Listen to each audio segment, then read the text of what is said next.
Hey, everybody, welcome to the podcast. My podcast episode today is with author David Hollander. David is the author of l.i.e. from 2000 and the 2020 novel Anthropica. He is also a professor of creative writing at Sarah Lawrence College. And that was where I did my MFA in creative writing. And so I had David as a mentor a couple of times during my time there. And this is my first time catching up with him since I graduated in 2017. And so, or was it 2017? 2019, sorry. Yeah, I'm getting my years mixed up. This is my first time catching up with David since I graduated in 2019. And so it was a great conversation. It runs about an hour and a half, and I'll see you on the other side. Fexo. How's it going, Fexo? How you doing, Eric? What's going on? Not much. I'm just doing these podcasts. That's basically been it for the last few months. Well, listen, Fexo is sorry that he couldn't make it, so he sent me with strict instructions as to how to represent him and his master work, Anthropica. I was gonna say that you have to be one of the most generous American creators just by the fact that you haven't sued his ass yet.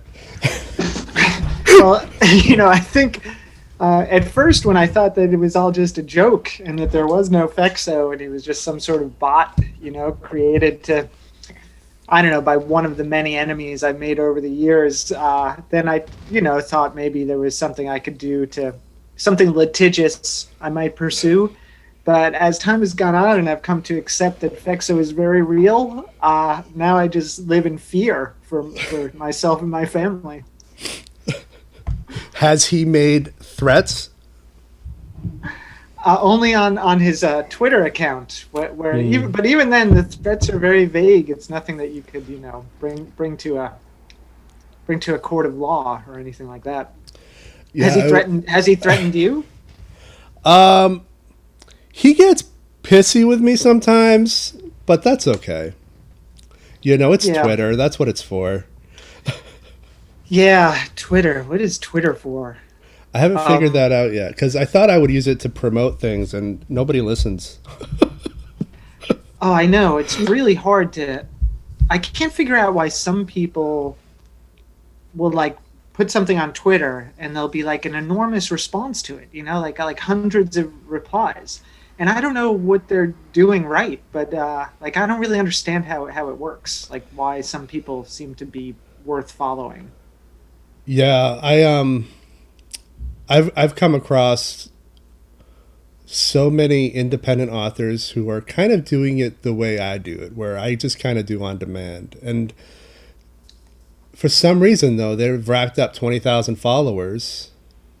And I've ordered some of these books. I am a supporter of indie publishing, and most of the time the formatting is off. There's been no editing that's been done whatsoever.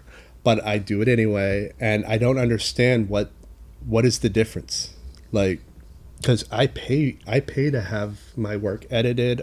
I'm a professional graphic designer, so I'm doing professional level page layout, and I just don't get it. What is the difference?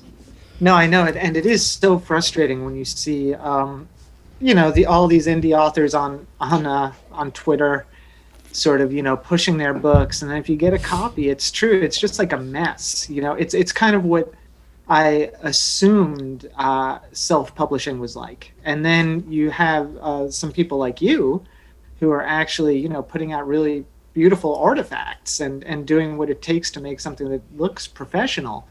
But you can't tell the difference between these two things based on the advertising and what you're coming across, so you don't know what you're going to get when you order those books.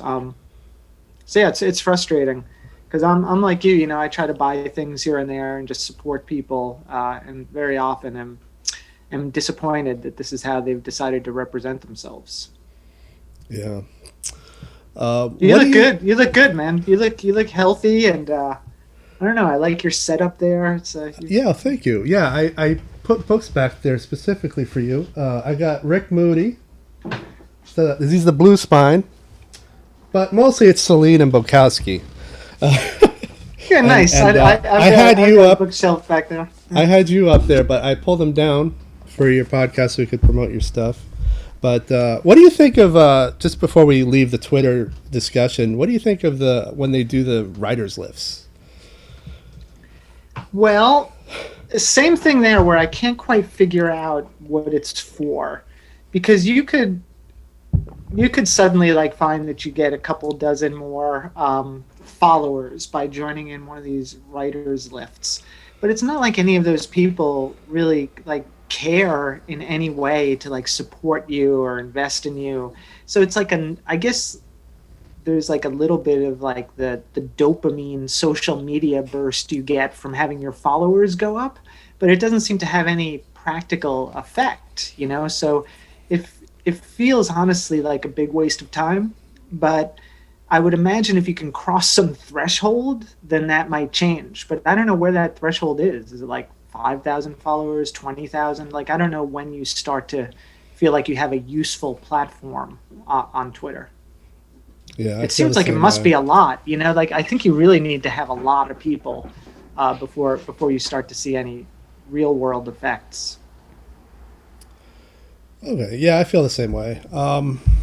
Okay, so I've been thinking a lot about you and David Ryan and all the other people up there because, you know, in my undergrad, it was mostly distance and independent study, so probably things haven't changed at that particular college. But Sarah Lawrence, what's your life like right now?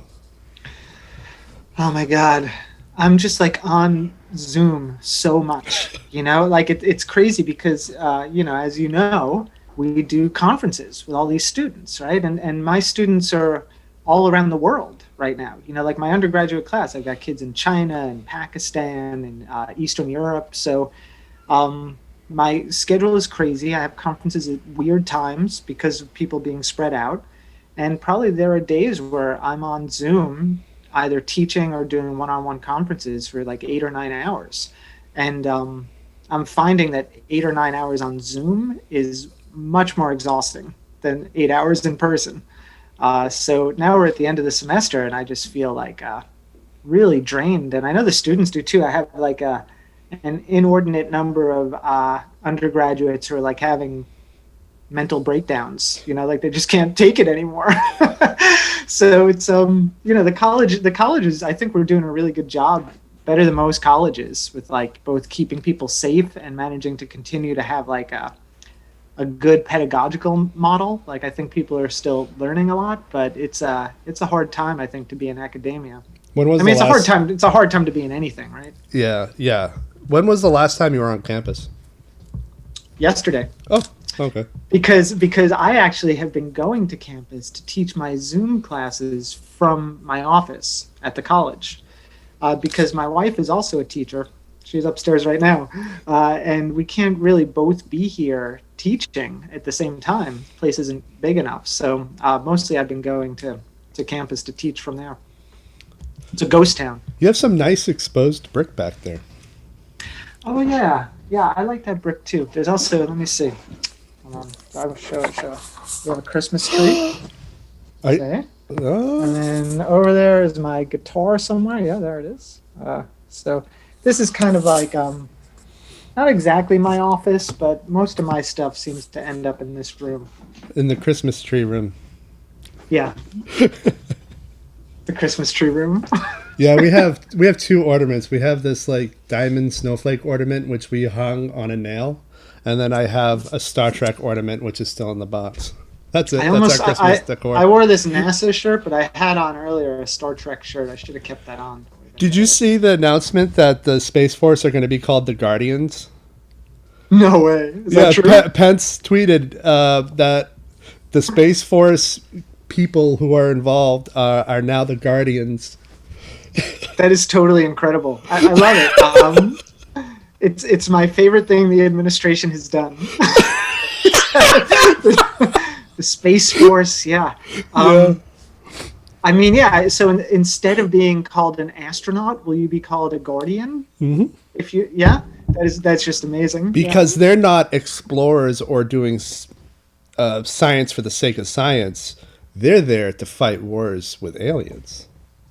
Yes, right. The Space Force. Yeah. So we are moving. I mean, I'm thinking back to when Reagan had his like Star Wars defense plan, and how that was doing the same thing, sort of trying to draw on these popular connotations with Star Wars, and like now we're in like this era of super high tech where we can wage war out in space. So it's a similar idea, right? It's like just drawing on these sort of pop culture references to, yeah, let's go get those aliens. So weird. Yeah. So Did you ever, Eric? Do you know? yeah. Do you know the theory of the Great Filter? Have you ever heard this? Oh, that's in regards to like why civilizations can't migrate to space. Yeah. Yeah, That's I love that's that my stuff. favorite thing these days. Yeah. Yeah. Right. And there's like theories on what is the filter that's going to keep us from leaving our solar system. I personally think that it's the Oort cloud. I think that you know what the Oort cloud is. It's just basically like we're kind of in the sun's bubble, the magnetic, its own magnetosphere. And beyond that is the Oort cloud, which I think is kind of a barrier. I think that's going to be tough for us to get through. Oh, interesting. I think it's just that it's hard to imagine our civilization or any civilization getting to the point where the technology that could carry us to distant worlds could develop, because we will destroy ourselves long before that can happen. So it would just be like our own, worst tendencies that will, and I think that's the part of that theory that I really like, is that the reason there are no aliens is that no one can get to that point of technology, because Yeah. eventually every society destroys itself as it gets too advanced. Yeah, that's very likely, and I could totally see humans falling into that. I remember like watching the one of the Avengers movies. I think it was Infinity War, and Tony Stark goes to another planet for the first time in all these movies. He'd never been to outer space, and he comes across one of the Guardians of the Galaxies, and Tony says, "Who are you with?" And the guy says, "What do you want me to say, Jesus?" And immediately he's like, "Oh, you're from Earth," and that made me realize, oh yeah, we're not going past our solar system, like, because it just hit me. I'm like, this is cool, but I don't know. Immediately, my mind went to all the people who are willing to wage war for nonsensical reasons, or even people like some of my own family members who think that it's against God's will for us to even be out in space anyway. It's going to be a Wow, tough yeah. fight to get beyond our own solar system. That's really interesting. Why would it be against God's will for us to be in outer space? I don't know the logic. I Okay. separated from the religion. I came up with a mom who she kind of did a lot of religion hopping, different Christian sects, and it got more conservative and more conservative and more conservative. And by the time I was 21, just stopped. I'm like, I gravitated towards studying the scientific method and reading books, kind of about astronomy and things like that. And so I don't get the logic behind it. I think there's this idea where it's God's earth, and he put us here, and we should stay. And I don't get it at all. Yeah, sure. No, all right, okay. That Do you how did know how much we have obtained simply from just all the technology that was developed during the space race? Basically, made the 21st century possible. I mean, Yeah, it's remarkable. yeah. I wonder if something similar. Like I always feel like if the country had something like that to rally around, you might see a similar like explosion of innovation. But since the country is like such a divided mess now, it's impossible to imagine anyone rallying around anything just universally. But it does seem like that's just how you get these like major leaps forward instead of the regular crawl. But yeah, the space race, those were the good old days. Yeah, and I think the hope I have is rooted in the privatization of space flight on the American side, because everything Musk has been doing in that regard has been amazing. Seeing rockets land upright was Yeah. blew my mind. I'm like, holy shit, is that real? Yeah. No. What is his? Doesn't he want to put people on Mars on the moon? So, He wants to isn't put that? people on the moon in a couple of years. Yeah. So we're well on our way to that. China's just came back from the moon. Hmm. And then in like 10, 20 years, something like that, we're supposed to be on Mars. I don't know what the timeline is from Mars, but it'll probably be delayed. Yes, I'm sure. I'm sure. That was when I was a kid. That's what I used to tell people my life goal was to get to Mars before I died. And But stay. it does. I don't think I'm gonna make it. But but still, that would. Did you ever read The Martian, the Andy Weir book? I saw the movie. I didn't read the book. I Yeah, have yeah. a hard time with it's kind of a digital epistolary novel. Yeah, And yeah. I have a It's hard time with that format. actually, although I know this kind of sacrilege, I didn't think the novel was great, but one thing I did like about it is that he has this like vision. So a lot of science fiction that, for instance, my 14-year-old reads is like really dystopic, right? Like the future is going to be terrible. We're destroying everything. It's inevitable that we will cause our own extinction. It's so on and so forth. But Andy Weir's vision is more like, hey man, space is really cool. We're gonna go to Mars. It's gonna be awesome. Like so that Yeah. optimism I really like. Yeah, So I'm a fan of the Gene Roddenberry version of the future.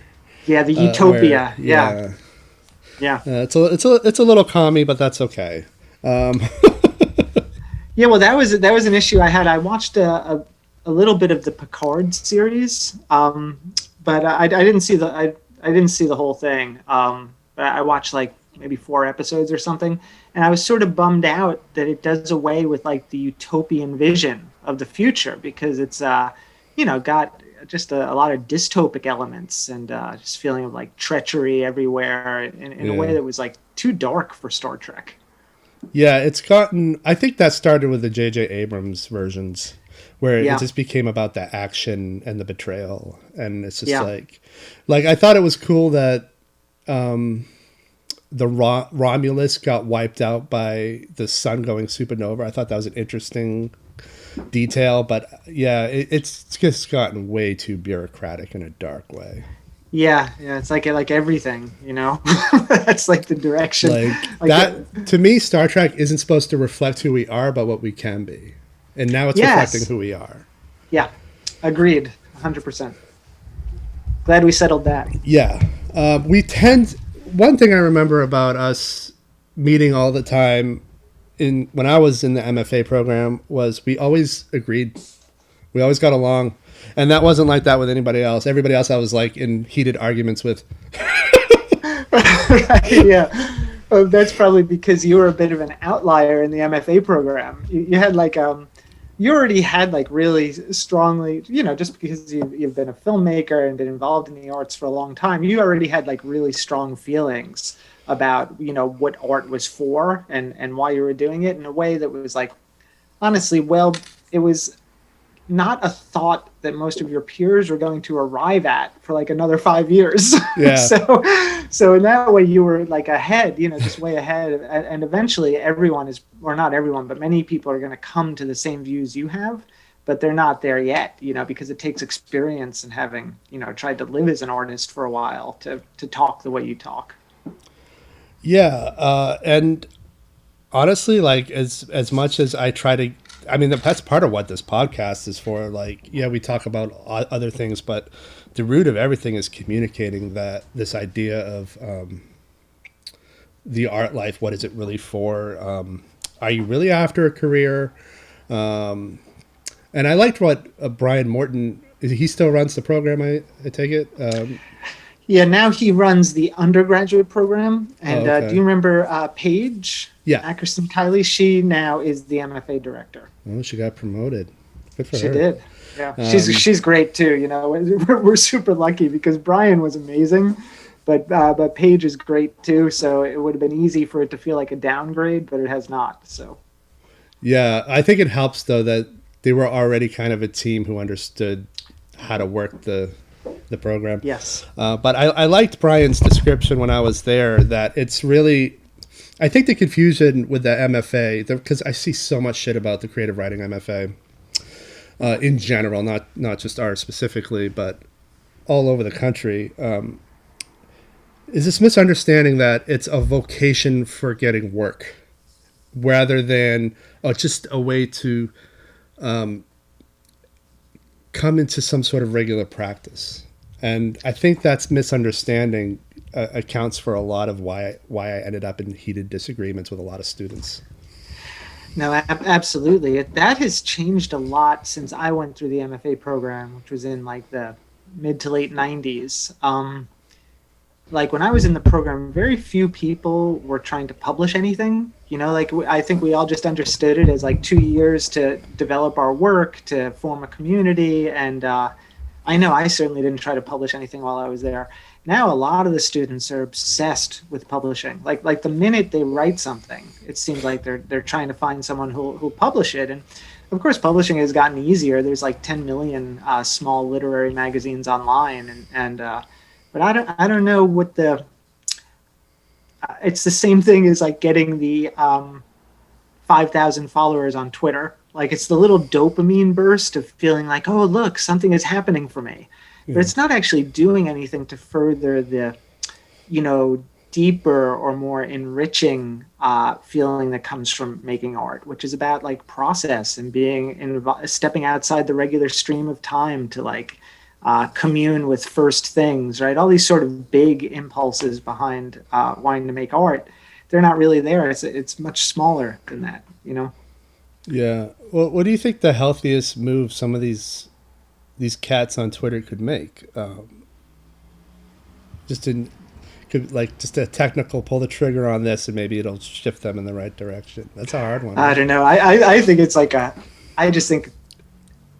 think it's a hopeless medium for like I don't think anything good is going to happen there. But I also feel like a dinosaur with this stuff, like the way I think about these things, because I'm aware that when I spend time on social media, for Anthropica, you've seen, like I post all the time, just trying to like sell a few copies here and there. It is really bad for me. Like I can feel how it is like messing with my brain chemistry. And I know that the days I feel really good are the days I never sit in front of this screen, and that is not the way any writer who's being successful right now is thinking or behaving. It's all about building a platform, trying to get to those 20,000 or 50,000 followers, but I'm just thinking like, man, what a miserable way to live. Because I know like even the amount I'm doing, which pales in comparison to people who are really self-promoting, it's really bad for me. It makes me very unhappy. Yeah. Well, this is perfect timing, the way kind of these episodes are being scheduled, because on Tuesday I'm actually interviewing, or I'm not interviewing, I'm having a discussion with, I have to get my language right, especially with you, a social media expert who worked in like a PR environment. And so we're going to talk about all this stuff too, but from his perspective. And so I think that with these kind of back to back, it'll be interesting. Listen to this and then listen to this. Here's the problem. Here's the guy with solutions. And then, I don't know, maybe it'll be useful. I find that really curious too, because I know there are people who definitely don't feel it's bad for them, and that's the way I think that's why I feel like a dinosaur. Is I feel like my brain was set up before this was the primary like idiom in which we all moved, right? And my brain still wants it to feel the old way, and this still feels like fitting a square peg round hole or whatever. I feel like all of us born before 1990 have analog brains, and everybody after 1990 has digital brains. That's probably about right. Yeah. And so, now all my students, of course, my undergrads, a lot of them were born after 9/11, which is crazy. That's so weird. Right? It still feels like we're still in that era. It Like, really does. every time I hear the Department of Homeland Security in the news, I'm like, that's that old already. It's over 20 years old at this point, almost. And it's Patriot just, Act. yeah, the Patriot Act. Yeah. That's still happening. Can we talk about your writing for a little bit? Yeah, I let's want do to that. promote your book. I want people to buy your shit. So, Yeah, no, me too. what year did this come out? l.i.e. That copy that you have in your hand came out The in first edition. 2001. The first edition. The hardcover came out in 2000. Okay. Anthropica comes out in 2020. What went on? What went on in between as far as your writing practice goes? Oh my God. Well, that's a long time. For everybody on YouTube, this is Anthropica. Yeah, okay. I'll try to give you the short version of what this 20-year arc was like. It's not that I did not write books in between these two books. I didn't, wait 20 years and think, oh, now I'll write another novel. I probably wrote like 5 books in between, none of which obviously were published. But I tried to publish all of them, well, almost all of them. I tried to publish 4 other books in total. And I think what happened after l.i.e. was, now that my work was published and I had a very high opinion of myself and thought like, oh, look at me, I'm a young writer of renown and the next big thing, and so on and so forth. So I was very aware now that I had this audience. And I think I was out to prove to this audience, I imagined for myself, that I was the greatest writer who ever lived. And so writing really became less and less fun for me the further I gravitated away from l.i.e. because I was really concerned with producing something that would, sort of put my face on the Mount Rushmore of literature. Trying to do that puts a ton of pressure on you when you sit down to write. And so the pressure was increasing. The work was getting denser and more difficult. No one wanted it, which then would lead me to return to the blank page even more determined to write something even better than that thing that I thought was the greatest thing anyone had ever written. And I was just in this cycle for a long time. And Anthropica is the book that came about after I had completely given up. I had a book before that I was calling Follow Down the Light, which was this dark kind of Cormac McCarthy thing that revolved around a man who was abducting and eating children. So it's just like a horrific book, and that was like, for me, the peak of no fun, like really like I don't know, really hard book to work on, but one that I thought was like deep and that I'm an artist. I have to deal with all these difficult issues and so on. So Anthropica was written after I had quit writing. I was like, okay, this is just not happening for me. And I started writing it probably like 7 years ago as what I was calling a G-chat novel. Do you remember, like, on Gmail, how you used to be able to change your status? And you could, like, it was almost like Twitter. Like, you could put a status in there that was like 200 characters long. I forgot all about that. And I started, yeah, they don't do that anymore. But I would work on these little set pieces that involve a lot of the characters from Anthropica. And I would just put like 200 characters at a time into my chat box. And, those people who I corresponded with most often, they would get to see these little snippets of things I was writing. And I was telling myself that that's all it would be. And that, I had this really funny idea. I was like, it's like I'm writing this novel, but it's behind a brick wall. And all you can see of it is what you can see through the cracks in the wall. But I think this was like a story I was telling myself because I was so emotionally destroyed by having written for 15 years or something at that point without anyone wanting any of my books that I couldn't put myself emotionally at risk again. So I pretended for probably 2 years that I wasn't really writing a book, right? I was just putting these little things into my G-chat status. But then I turned around, I had like 200, 300 pages of this thing. And I was like, okay, well, damn it, I'm writing a book again. But because I was not writing this one from the beginning with that feeling of, I'm the greatest writer ever, let me prove it to you, the fun that I used to have, like when I was writing l.i.e, was finally with me again. And so the process became, even after I accepted that I was writing a book, really connected to, well, both to fun, but also to like who I actually am as a person, as a writer, as a thinker. And so, it ended up being the book that was a return to the initial impulses for making art for me. And it should be like a really happy story where it's like, oh, yes, and then I did that, and finally I was rediscovered. But the fact is, no one wanted Anthropica either. so I went through that whole thing, and then Anthropica was rejected by every major publisher on earth. But the thing about Anthropica, though, I feel like, and this is not hope as much as it is a prediction. This is my prediction. We'll see how good I am at this.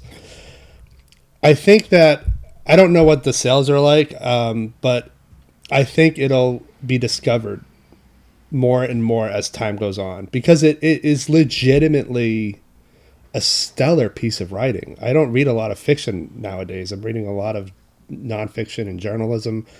But I mean, when I was reading it, every paragraph, I could tell you were having a good time. I felt like, wow, this brings me back to some of your lectures where you clearly loved playing with sentences. You wanted us to love playing with sentences.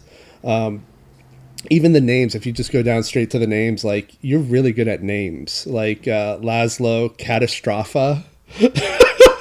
Grace Kitchen sounds like somebody who is a writer who might teach off and on.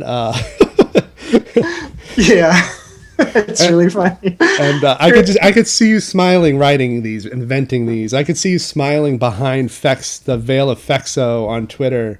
And I think that's something that other creators, regardless of their medium, really should latch onto. This isn't about proving that you're the best at this, because most people aren't.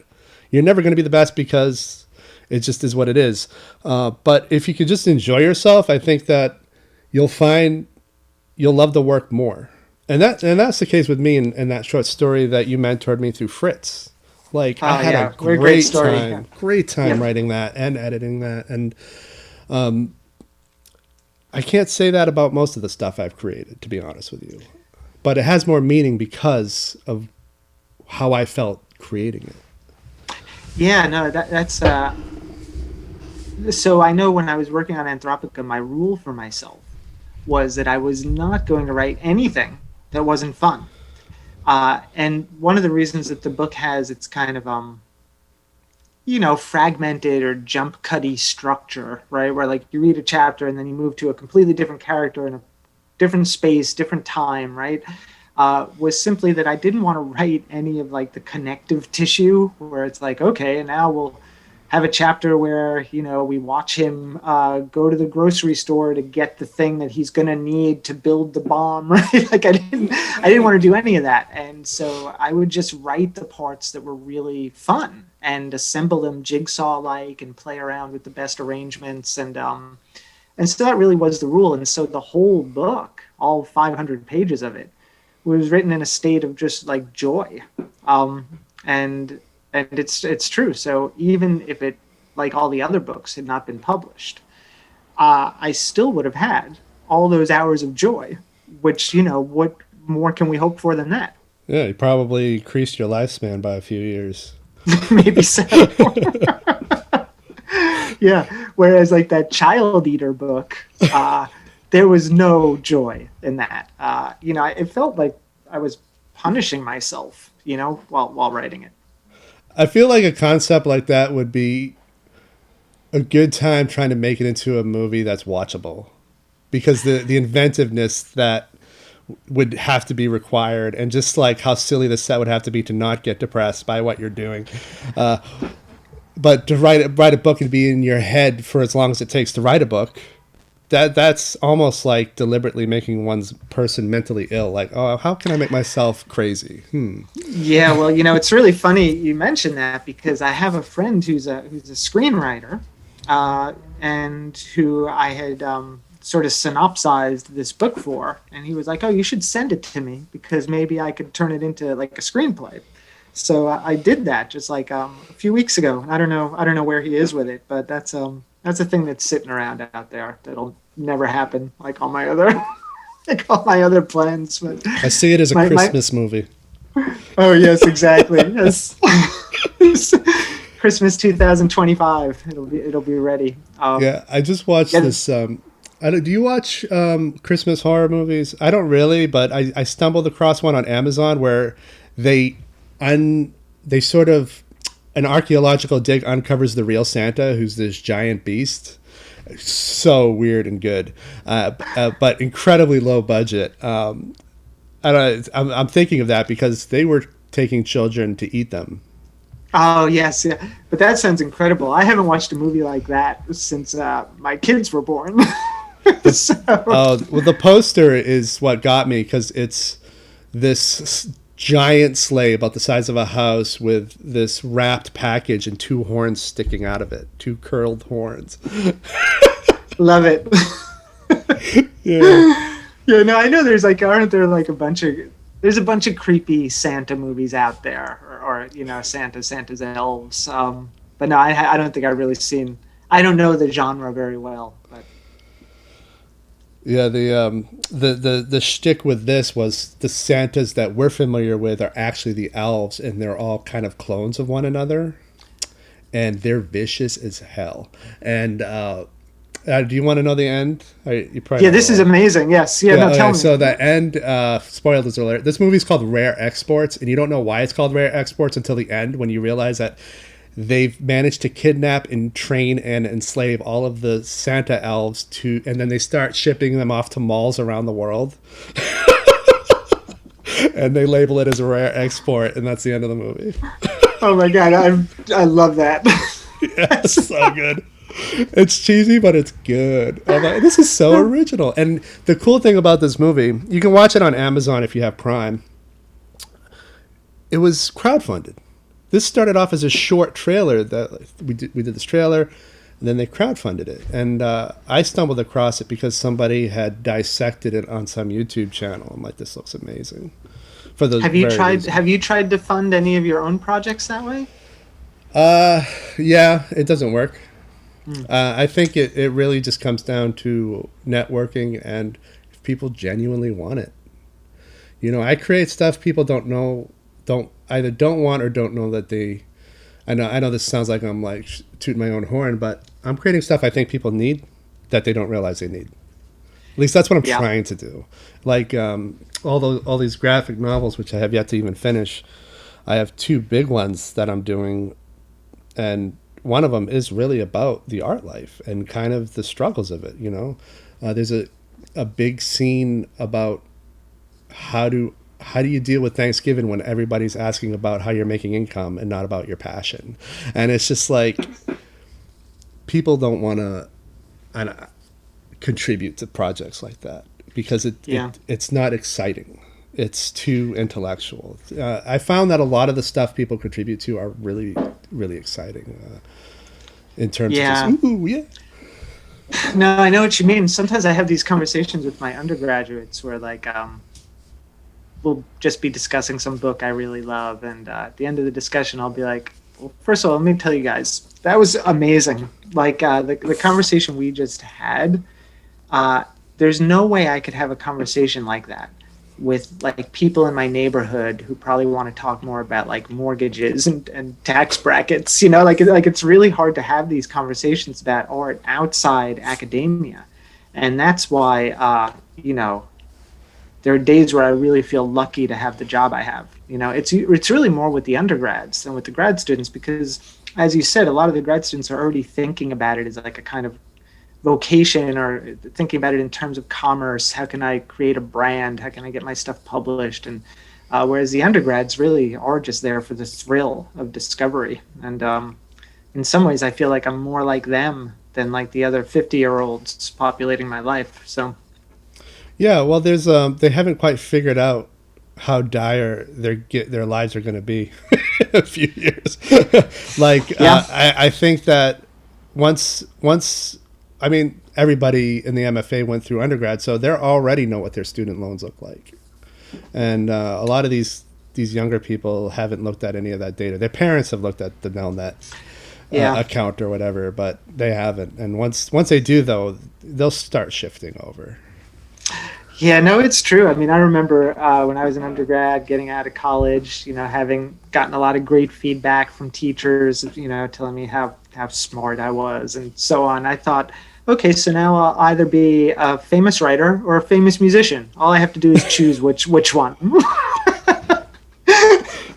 And what's funny is when l.i.e. came out, I was really young. And so I wasn't, I think it was accepted for publication when I was 29.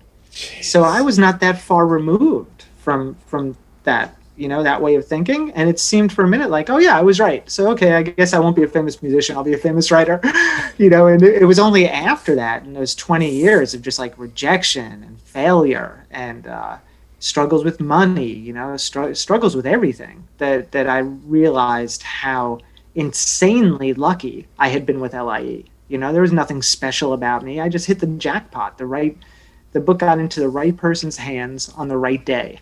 And that's really what publishing is. Like Anthropica, I think, is a really good book, but it didn't get into the right person's hands on the right day. I mean, eventually Animal Riot, of course, they published it, and I'm really grateful. But, I still feel like, well, I don't know. Why was like Infinite Jest able to sell hundreds of thousands of copies? Like the Anthropica is maybe a book in that vein, and it just seems like, yeah, because it was the right book at the right time in the right place, and that's how all this stuff works. Yeah, Monday's episode is with a YouTuber who does micro budget indie film in Georgia, and the name of that episode is something along the lines of, there's a lottery ticket component to success that a lot of people don't realize or refuse to recognize. I mean, it really is. You got lucky. Yeah. And that doesn't say anything about the writing at all. It just is what it is. There's so much good writing out there. You kind of have to be open to it. And one of my favorite movies is City Hall, where Al Pacino plays the mayor of New York. His deputy mayor is John Cusack, and John Cusack does this voiceover at the beginning and at the end of the movie where he's like, basically, if you're going to succeed in New York, or I guess you could apply it to any big city or big civilization where it's complicated, you have to be willing to be lucky. You have to be open to it. You have to recognize when you're about to be lucky so you can, be lucky. Yes. And it's so true. And it's hard to for people to be willing to be lucky because they want this. I feel like people want it done in the way that they expect it. And nothing goes down the way you expect it to go down. Ever. No, it's true. And I know like a lot of writers, some of whom were my students at some point, who've gone on to publish books. And the majority of them are, really humble and understand that they're super fortunate to have hit the publishing jackpot. But there are a few who really think that they're just like God's gift and don't recognize that they got lucky, and sometimes they're not even honestly the best writers I've worked with. The best writers I've worked with, usually they struggle and often don't get their work published. So, it's I think it takes a certain kind of maturity and experience to start to recognize all of this stuff. And a lot of the young writers of the world, they still think everything's going to be peachy, and the few who have early and big success are unaware that things really could have gone differently if not for a couple of lucky factors that fell into place at the right time. Because there is a lot of good writing out there, and even going back to my MFA days, some of my MFA cohort, they've never published a book. I met my wife Margaret at Sarah Lawrence, and she's like one of the best writers I've ever met, and she doesn't have a book out. She publishes essays, and she's involved in writing. She teaches writing. She works for a dictionary doing stuff on grammar and usage. But she's like a really funny, sort of darkly funny writer. And it didn't happen for her. And she's better than all these people I see getting published. Yeah, that happens though. I remember, I think I'm the only one. I mean, I don't want to admit to cyber stalking, but I think I'm the only one from my film school class back in 2001 who's still doing indie film, or still doing film at all. I mean, maybe there are a couple of people in Vancouver working on a crew, but that doesn't, to me, that doesn't count. Right. But everybody there wanted to make their own indie films, and I'm the only one that's still doing it. Yeah. So weird. Yeah, because the world is definitely doing its best to destroy your impulse to make these things, right? Like the world is just going to like weigh down on you, and it does take a certain kind of personality to want to keep doing it. The fire has to be really strong. And I mean, honestly, most MFA graduates, if you look at them 5 or 10 years later, they're not still trying to write. Yeah, that's sort of the thesis to. That's part of the thesis to my current film project that I'm editing, called Fractals, and yeah, you mentioned fractals a lot in your book. I appreciate the "fuck you fractals" part, but it's basically like, yeah, the world is hostile to the arts. You have to find another reason to do it other than career. Career's great. If you get it, take it. But if you don't have another reason to do it, you're not going to do it. I mean, that's really no, it's totally true. There's no way to sustain it if that's your impulse. If that's the reason you're doing it, you will not be able to sustain it. And I'm sure we both also know a ton of successful writers and filmmakers and artists in general who are independently wealthy.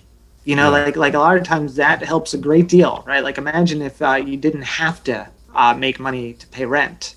And you could really just do this. That also, and that's another way in which it's like, oh yeah, well, you also hit the jackpot. Like you were born into a life where you would have the time to pursue this unfettered by material need. And so, and those people also usually don't realize how fucking lucky they are. It's really frustrating.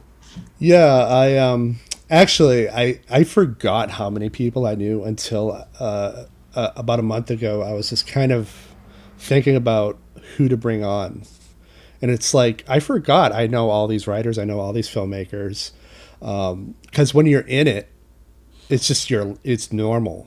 And I think with people, especially if they come from resources or they've had resources for long enough in their life, they also forget that it's not normal. It's not normal to live on Central Park West and not ever have to worry about how you're going to pay your Con Ed bill.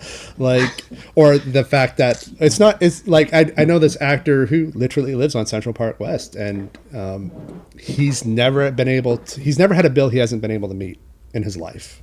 And it's just like, that's not normal. That's not normality. That's really not normal. And yeah, there's no way to access any level of humanity when that's all you've ever known. Yeah, it's all like the one percenters talking only to each other and thus being completely unaware that they're sort of they're treading atop the masses who will never know what their lives are like. So it's so it is. That's why it's so hard to keep making things. Is that there are so many other, more immediate needs that are demanding your attention, and to keep your own impulse to make art alive takes a really special kind of determination that I think is rare. Yeah, and that really like right after I left the MFA program, that really became like sort of the root of all my decision making. All right, what do I got to do next to keep creating? And like I like everybody else who graduated from an MFA program, I started applying to jobs left and right.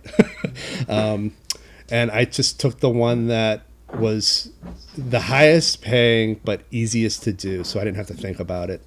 That way, when I wasn't doing the job, I had a lot of neurons left over to create. And that's kind of just what happened. That's the only reason I was able to make this film that I'm working on is because I made the decision not to pursue a career really, but just to pursue a life of what's the easiest, most lucrative way I can keep the lights on, but also have leftover financing to keep creating, to have peace of mind, so that, if I'm dedicating, 4 days out of the week to creating something that's not going to make money, I have to have peace of mind about that. Yeah. No, it's totally true. That's why sometimes when like students of mine who want to be writers decide that they'll go like get a job in publishing, thinking somehow that's going to get them closer to being a writer, I'm like, oh no, that's the worst job for a writer. They're gonna work you to death. They're gonna pay you shit, and you're not going to have any neurons, as you said, left to actually work on your own writing at the end of the day. It'd be much better off if you could live as like a bartender or something. Just schedule wise, if what you're looking to do is create things. And that's a lucrative job and doesn't require anything. You'll probably get material from doing it. I ended up running video or directing video for another podcast. That's what I ended up doing. But this one was financed by a financial publishing firm, which made life a lot easier. Yeah, thumbs.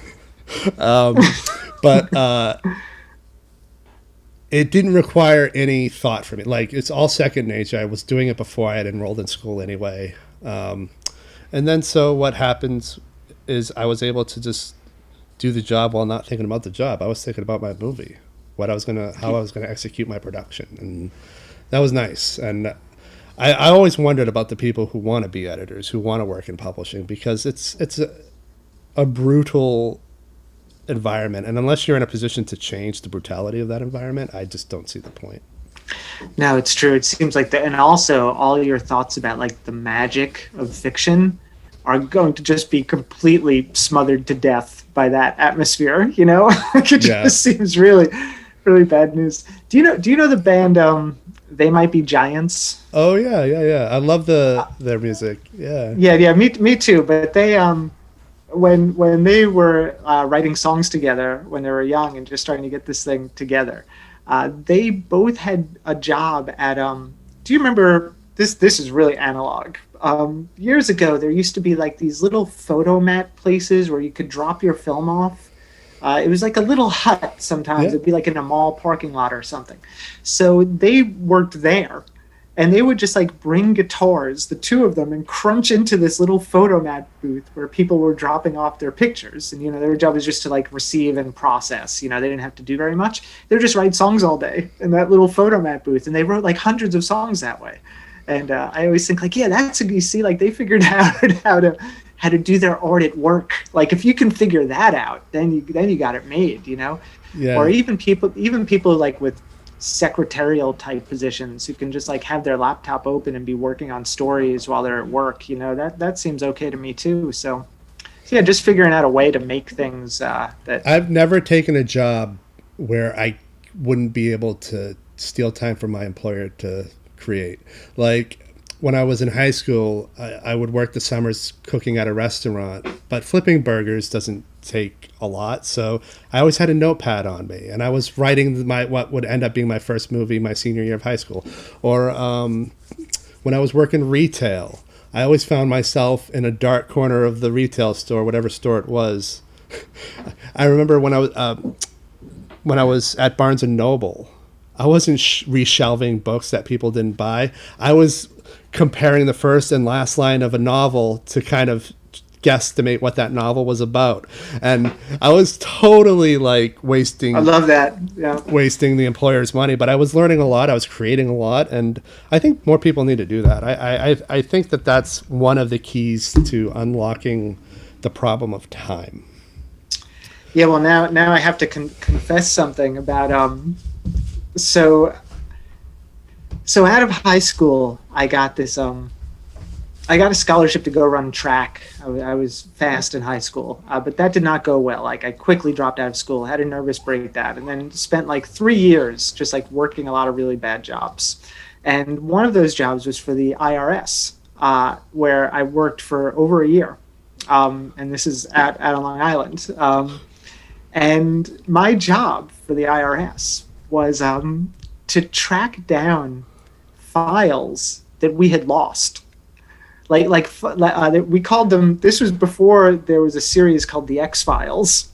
These were called Z-Files, and I would just like scour are like enormous filing cabinets full of taxpayer records, looking for these things that were just misshelved somewhere.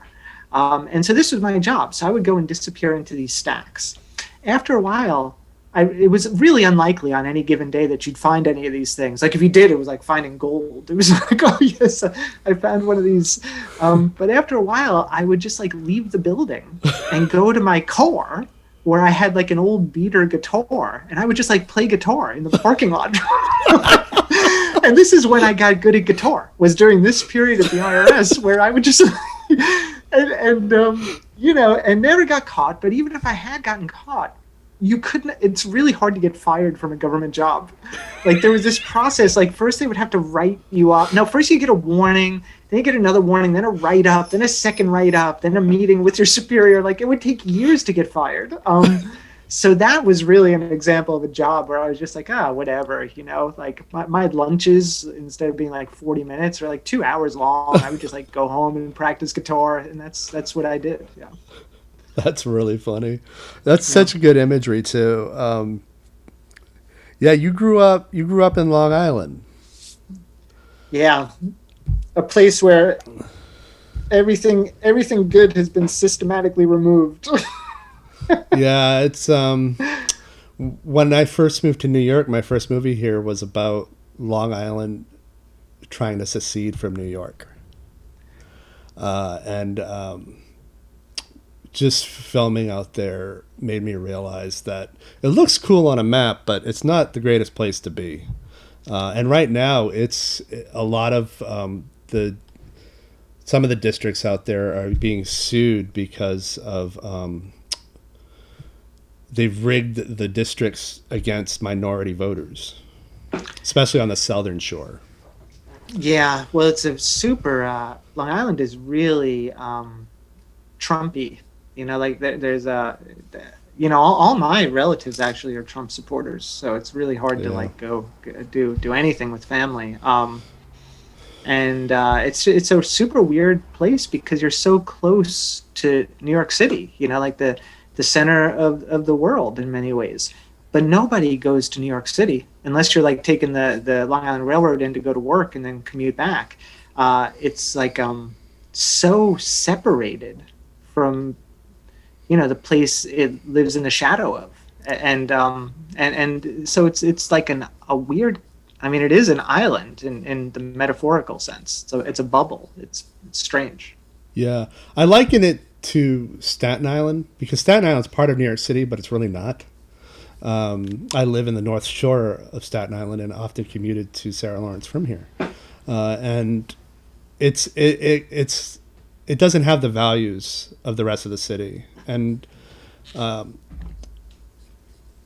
yeah, I don't know how any of that happens because for me, like, if I had access to New York growing up, even as far away as the Forks of Long Island, I'd be on that train every weekend. I'd be going to museums, concerts, indie film screenings. I would have, but even also having access to the level of information New Yorkers have, you figure would change sort of the way these outlying districts think. But I don't know. I don't know what happened.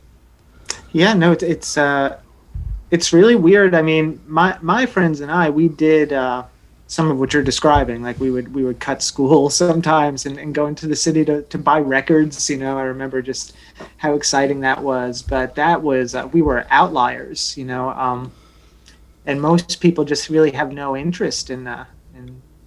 Though our city folk. But yeah, it's What era is that? Is that the 80s? Yeah, that would have been the 80s. And I knew really early on I had to get out of that place. Yeah, I mean, I remember some friends who would talk about how, when they got out of high school, they just, wanted to have some job in the community and just live kind of like a simple Long Island life. But, I always knew I wanted to make things. I wanted to be involved in things bigger than that. And so, I was sort of like that typical loner outsider kid who didn't quite fit in their own home environment. So how did you end up getting out? What happened? Well, at first I thought that track scholarship was going to be my way out, but Yeah. that didn't work out for me.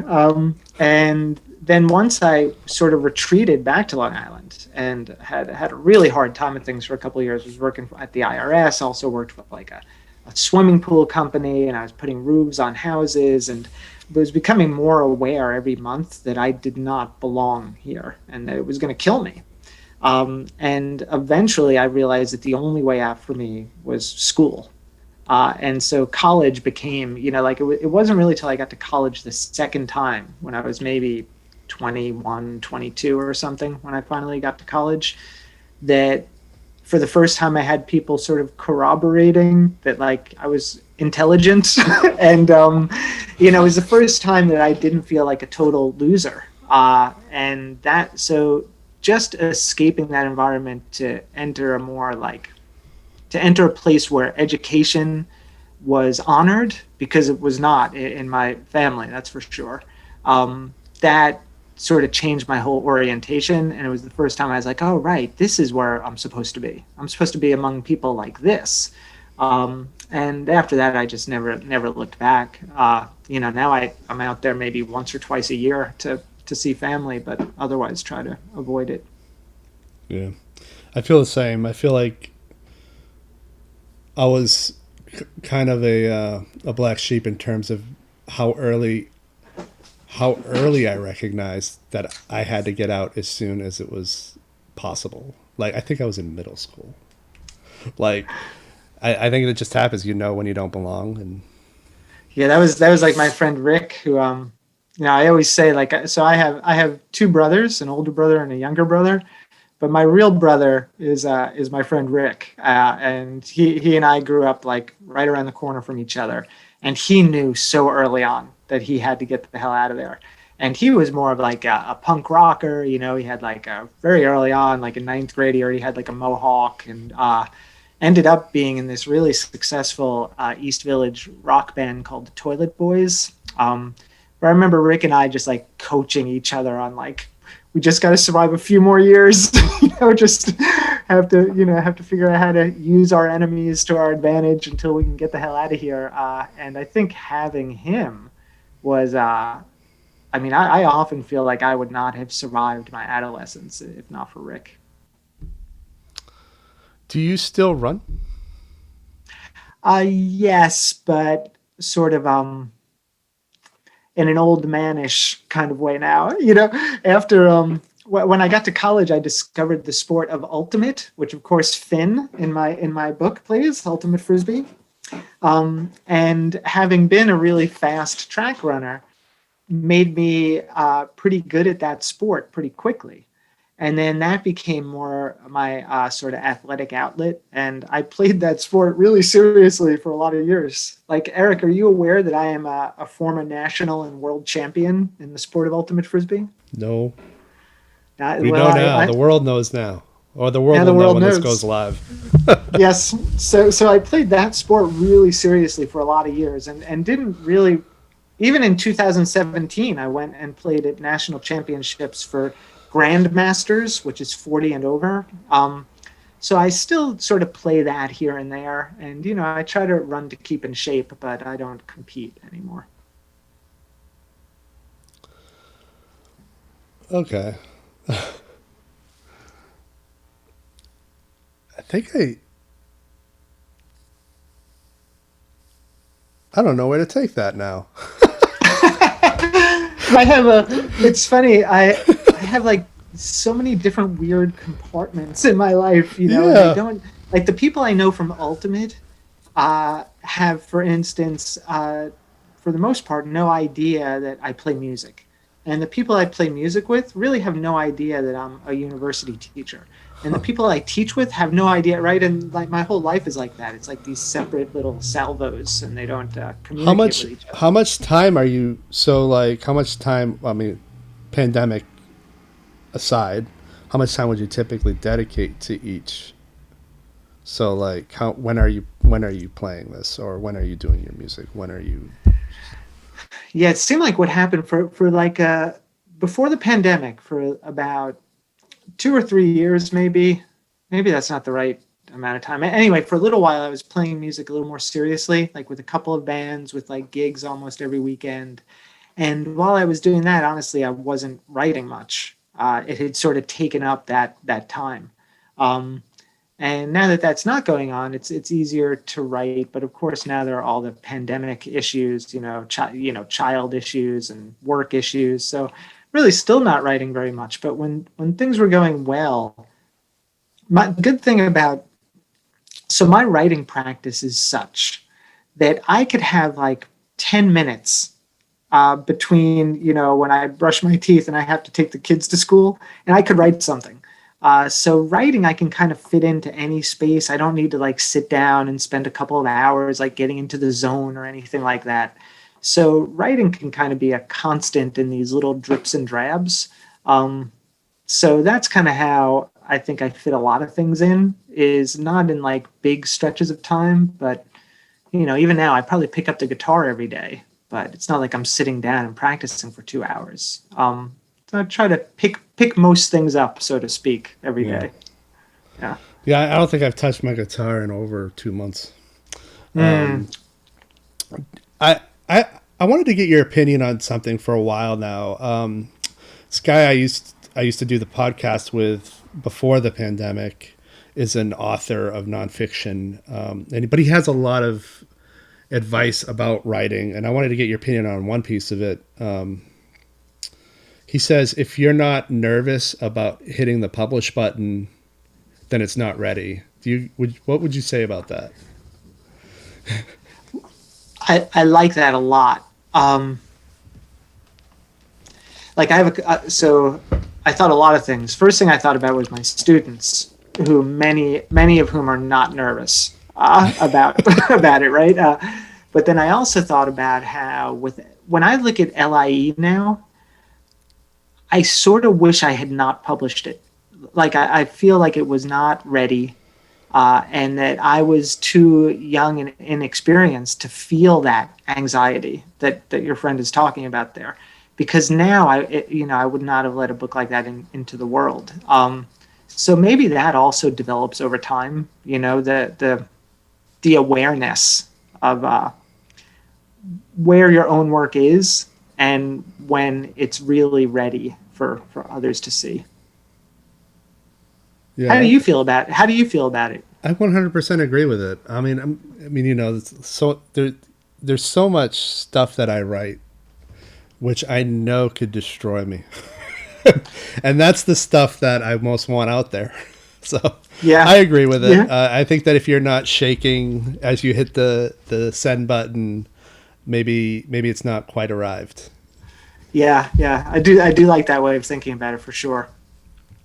Cool. Yeah. This is a podcast that's mainly for business and entrepreneurs, but he tends to interview a lot of authors. And so prior to the pandemic, we had Chuck Palahniuk on, and that whole thing was basically a 2-hour MFA program in creative writing. Like all the questions that we ever had for Chuck just got dropped. And I would love to see you go on that when it's back in normal business, because I think you two would have a good time. Yeah, that would be really fun.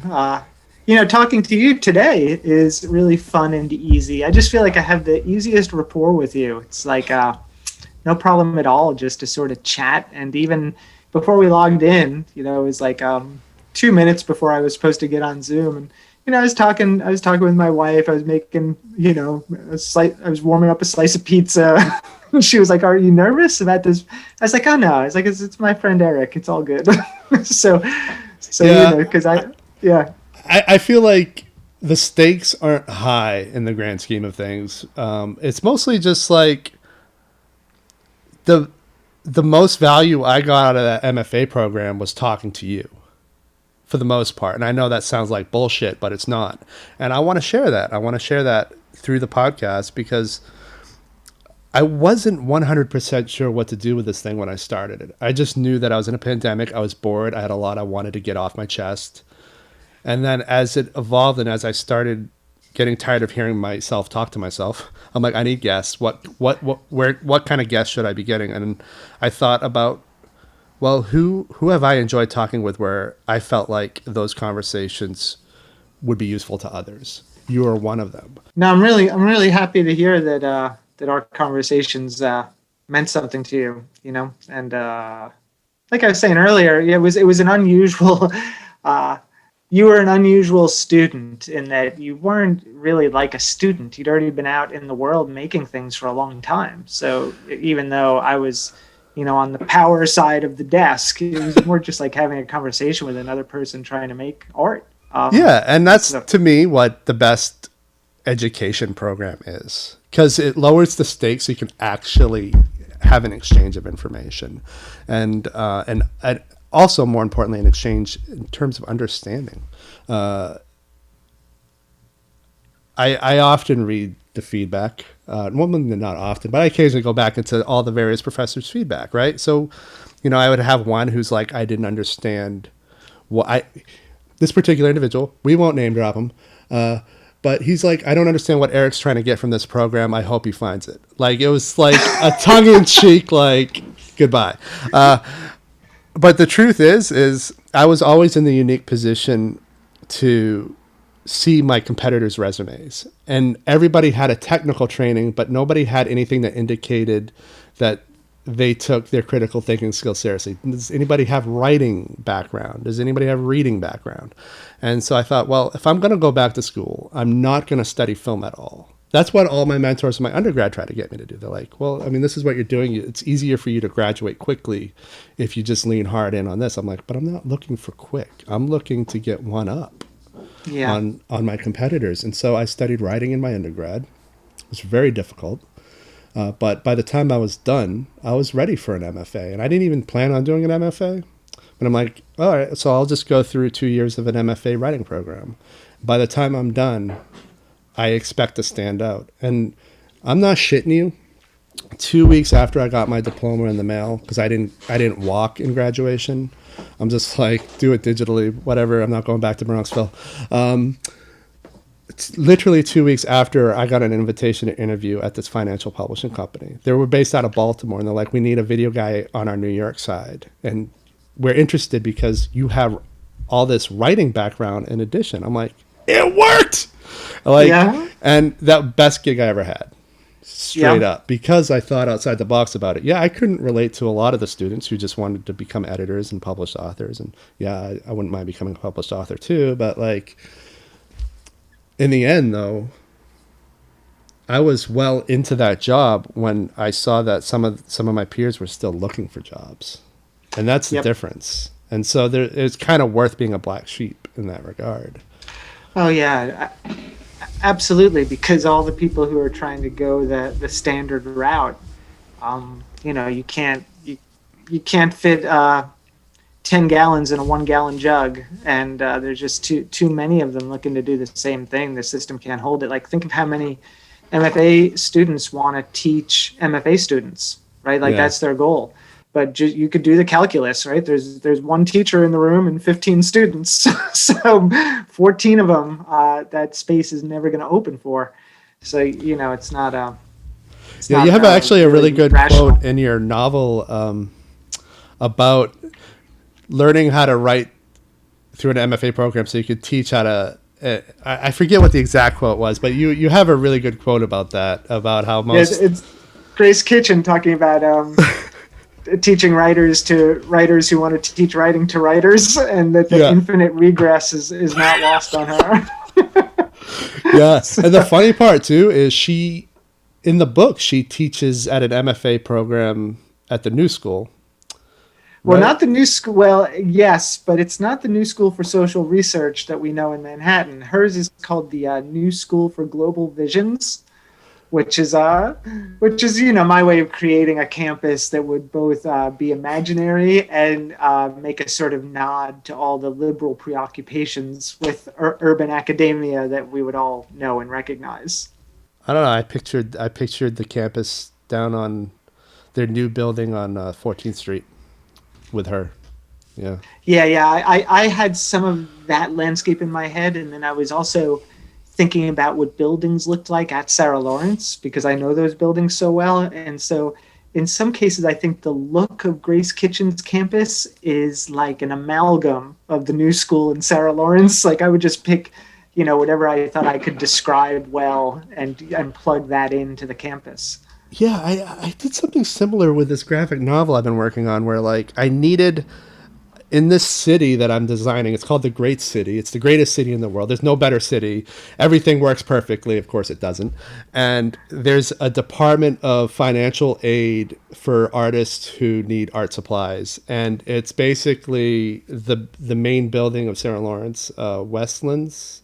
Yeah, Westlands. Yep. Been a couple of years.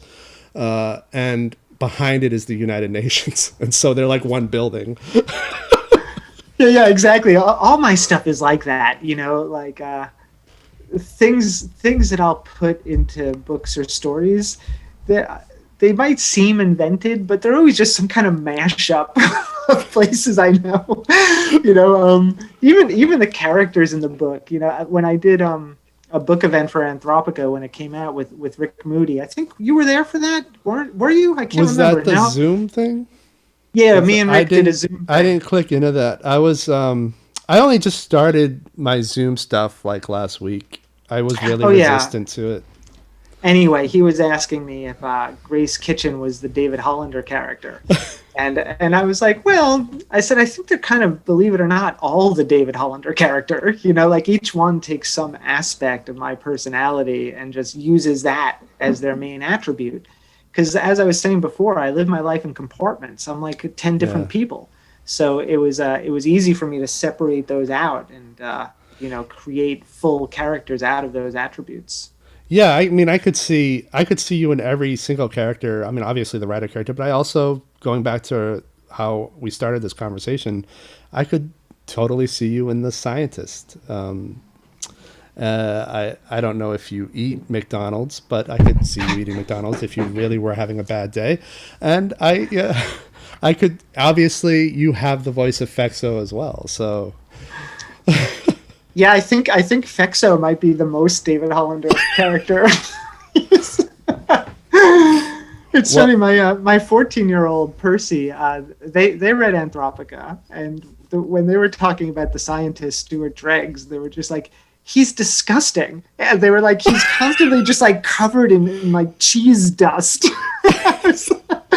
I was like, oh yeah, I guess, because I was talking with Percy about how much I liked Stuart, and they were just like, he's gross. So I don't know. Trying to think of all the things I wanted to bring up before. I don't know if you have a hard out on this. Yeah, I was thinking probably 2:30 would be a good time for me, just because so I'll I'm supposed honor to. That, yeah. You're very open about putting not just good reviews on your website, but ambiguously good reviews. Maybe, I don't know. I don't believe that any review is a bad review. A review is a review, but maybe confused reviews. I love it. So my favorite review of Anthropica was a really early one that some reviewer who reviews for Goodreads put up a review that 1 star. It said, this book was very weird to me and I didn't understand any of it. And I wanted to put that on the book. Like I was arguing with my publishers, like this should be on the front cover. Because, of course the book's not for everyone. I feel really confident in my own writing. Like no one's going to say anything to make me think it's not good. But it's weirdly like empowering to sort of wave these bad reviews around. And, with l.i.e, I had one review like on Amazon or something where the person said, this is the worst book I ever read. I ripped it in half and threw it in the garbage the minute I was finished. I was like, that's gold. Like, that's amazing to me. So yeah, I try to advertise these things, and I've been in some ways disappointed that Anthropica has not gotten more bad reviews because I do immediately put them up on my website. I put them on social media. I embrace them.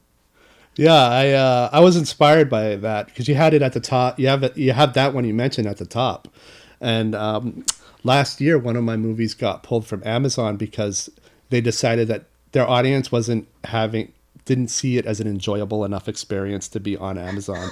And I was embarrassed by it. And then once I saw what you were doing, I'm like, you know what? I think that I'll put their feedback in the review section of that particular page. And so on my website, if you go into that specific film, the main review is Amazon's notification that it's being pulled, and I'm not allowed to resubmit it at all at any time in the future, and unless they specifically invite me. Yeah. Yeah, no, I really love that because you have to remember that, like, well, I don't want to say this in a way that would seem too mean, but anyone who's creating something that's like a little bit challenging or a little bit outside the mainstream is going to experience a lot of hate for it, right? There's just no way around that. And in some ways, it's an indication that you're doing something kind of cool. And that's the part of the bad reviews that I embrace. It's like, oh yeah, it's kind of cool that this person thought this book was super weird and didn't understand any of it, because it suggests that even though that might be a reaction among a huge portion of the mainstream, it exists in contrast to these really positive reactions by really smart writers who have said these really beautiful things about my book. And those two things can coexist and kind of hold each other in balance in a way that seems just like the world to me. And I'm willing to embrace the fact that that's the way the world is, that those two things coexist. And who is my book written for? Well, it's not written for the person who says it's garbage and ripped it in half. It's written for the person who says, it's brilliant and it moved them to tears. So, that's, I think, how it is. Nothing is written or created for everyone, right? Yeah. And that's a great way to think about it. It's a healthy way to think about it. And I think we should go on that because we're not going to get higher. Yeah, that's pretty good. I agree. Yeah, I mean, if we're going to go, then I just want to say that I'm really grateful that you wanted to do this with me and was looking forward to it. So yeah, thank you. Well, I've been wanting to reconnect with you for a while. I think we have a lot in common. We see the world very similarly, and I'd love to do this again at some point, whether you have a book or not. Me too. And thank you for coming on. I really appreciate it. It has been my pleasure, Eric, and I'm glad we're doing this official outro because there has been no editing done at all on this podcast. No, we weren't talking about any sensitive information whatsoever. We're not going to get sued because we never talked about it at all. And there's nothing in any of my various non-disclosure agreements that has been aired between you and I here today. So this what's a non-disclosure agreement? Like, we don't know anything about those. Of course not. Of course not. So this is just a fluid conversation, and I'm glad that we were able to have it. Okay. Fantastic. Thanks again, man. I'll talk to you soon. And so that's my discussion with David Hollander. I hope you enjoyed it. I hope you found some of it useful. I always found David's conversations really inspiring. Like, right now, I've just finished the conversation. We've logged off of Zoom. And I'm just inspired to write. Of course, I'm not going to go write. I'm going to go for a walk, and then I'm going to come back and do another podcast with another guest because I tend to do them back to back, or at least I try to do them back to back. But I remember in my MFA, whenever I had a one-on-one meeting with David, we had them bi-weekly as a matter of regular process at Sarah Lawrence. And I was always just so inspired to write, inspired to create, inspired to do something meaningful after each conversation. And so I really wanted to have a conversation publicly with him so that other people can understand what it is that I really appreciated and why it is that it was so inspiring to me. And maybe this podcast inspires you. Maybe, I don't know. Let me know. I would love to know if you found meaning in any of this. So feel free to reach out to me through my website, www.ericnorcross.com. If it wasn't meaningful to you at all, if you were disgusted by our conversation, if you thought I was the biggest dirtbag on the planet, let me know. I really want to know that. Anyway, thank you, everybody. And I'll see you on the next episode. Eric out.